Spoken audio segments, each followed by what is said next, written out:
Hey guys, to make this crisp, you will need 3 kinds of fruit. So today I'm using fresh raspberries, strawberries, and rhubarb. Feel free to use peaches, blackberries, whatever looks fresh and delicious. I love berries, especially in the summertime this time of year.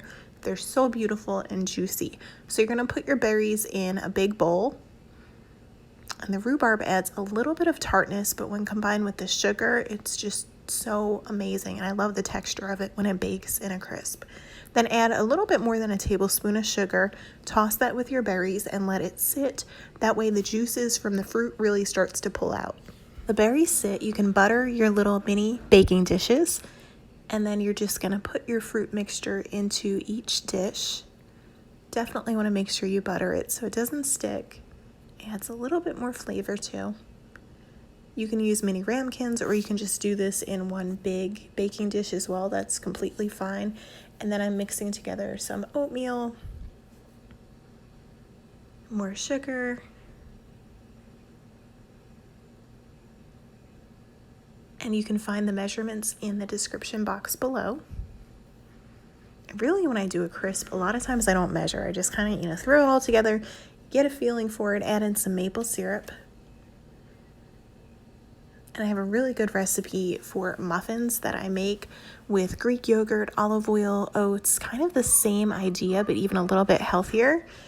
I love crisps in the summer. It's just a great way to incorporate more fruit into your diet, but also have a sweet little treat at the same time. And then you're just gonna crumble your crisp topping so that the little pieces of butter get incorporated all throughout. And then place that on top of your fruit.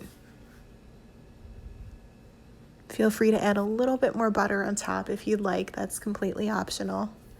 With the juices of the fruit, it's really not necessary. It's not going to be dry at all. It's going to be juicy and sweet and delicious. So just let those bake.